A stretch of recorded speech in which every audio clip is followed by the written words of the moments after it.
Hey, it's Zane here and welcome back. So today I thought I would go back in time a little bit and talk about why it's so important when we're talking to a newbie, somebody new to the Bitcoin space, why it's so important to learn about Bitcoin. Now, obviously, to learn about Bitcoin, you need to be somebody who cares about your financial future.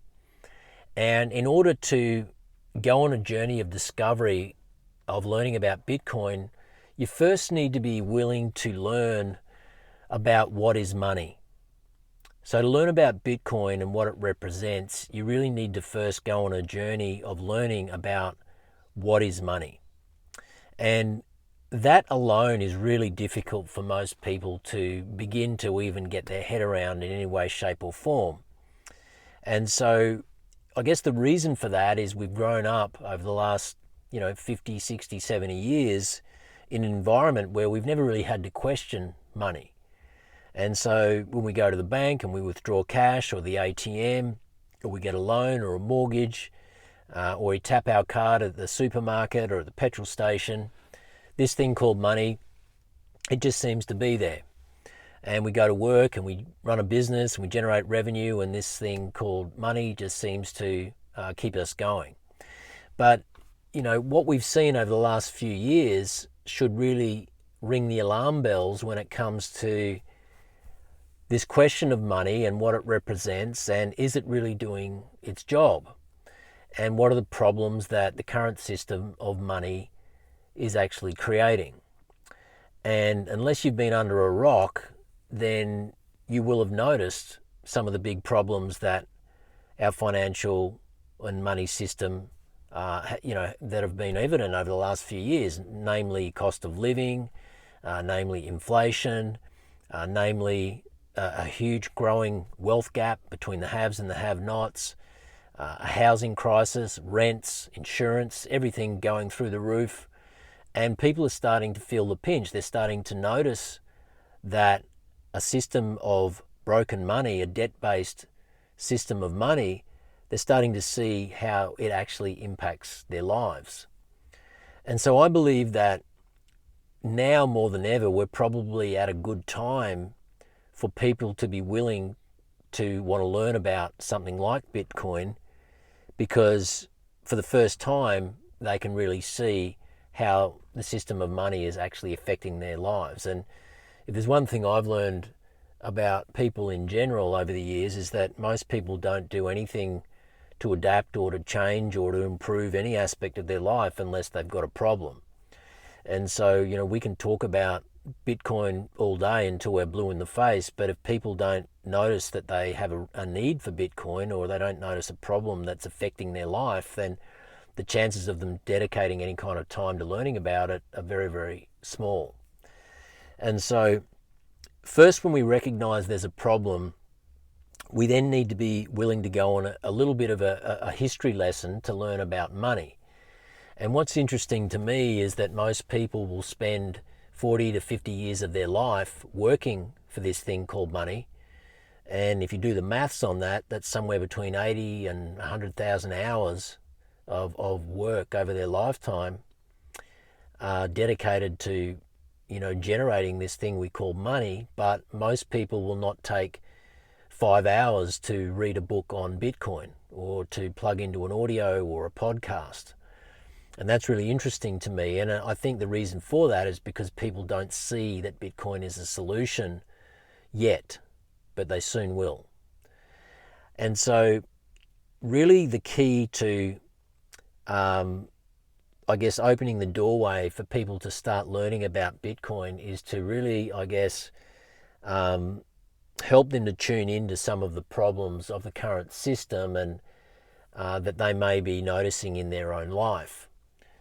And so, like I said, the cost of living, the housing crisis, if they're young people, what is the chances that they're going to be able to afford to buy a home and to have a family and to do all of those things that young people envision for their life?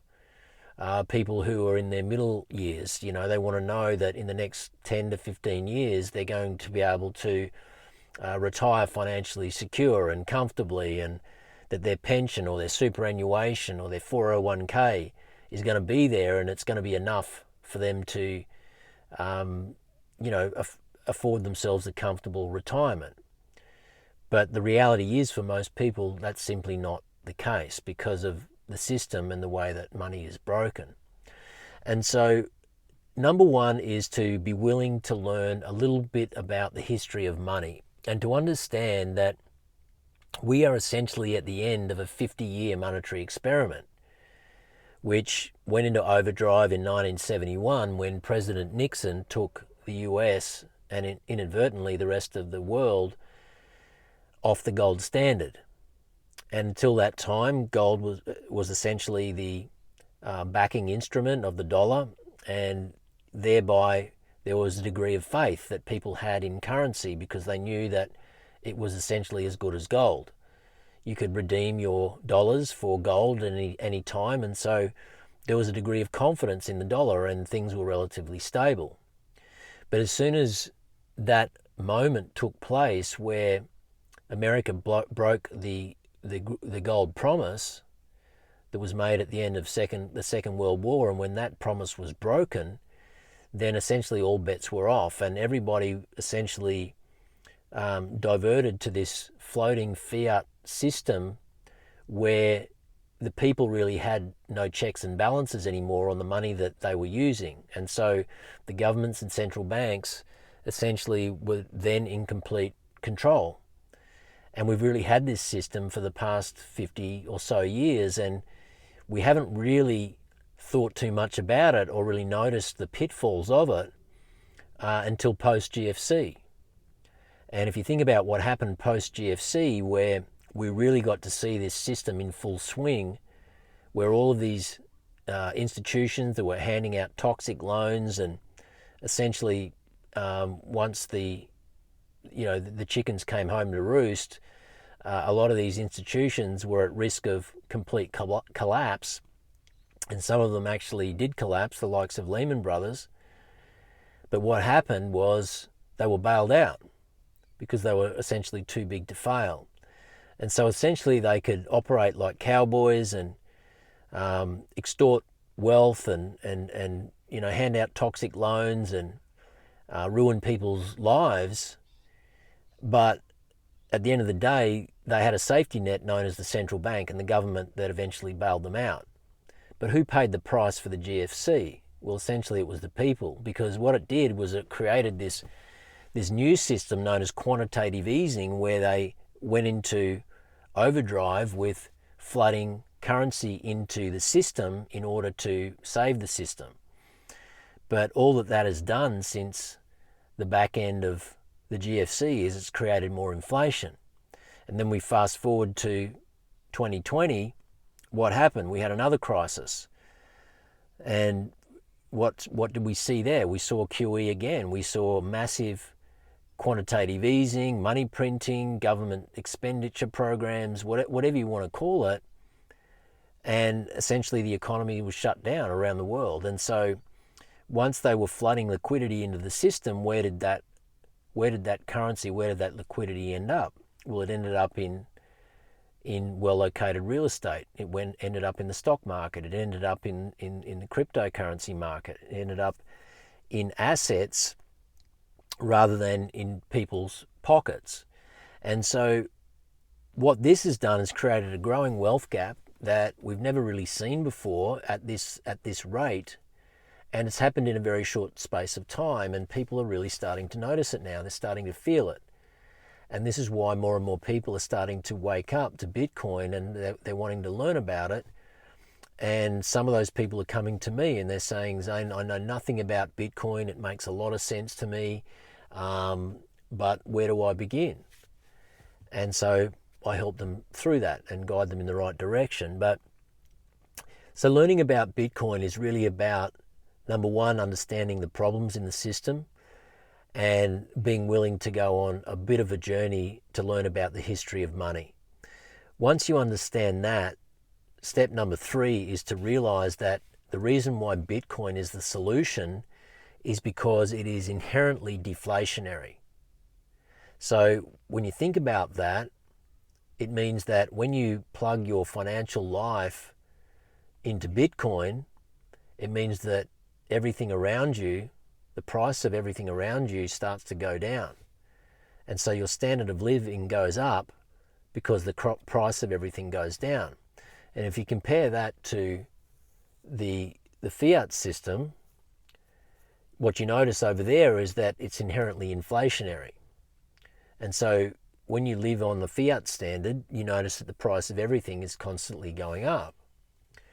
And so Bitcoin being inherently deflationary because it is the world's first fixed supply, absolutely scarce digital monetary technology.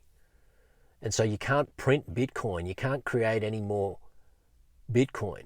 There's only 21 million Bitcoin and there's 100 million Satoshis per Bitcoin. And so what you have is a fixed supply monetary system over here called Bitcoin, and you have an infinite monetary system over here called fiat currency, the Australian dollar, the US dollar, New Zealand dollar, British pound, etc. And so you start to ask yourself, which system do you want to be a part of? Do you want to be a part of a deflationary system where life gets better over time because the price of everything goes down?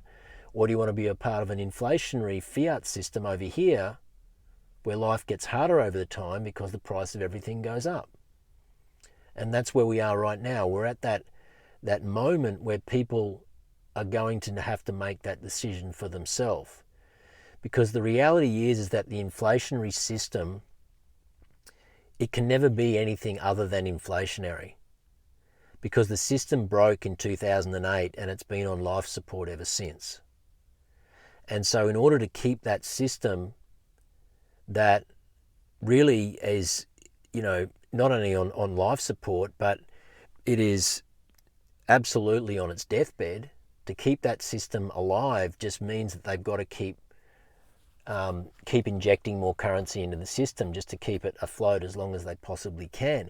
Because there's so much debt in the system, they need to keep creating more debt in order to demonetize the existing debt.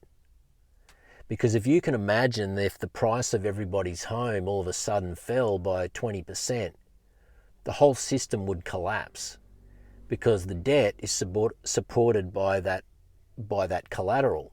And so they'll never allow that collateral, the price of that collateral, to fall ever again by that, because the whole system will collapse. So the only way to support the system is to create more debt in the system.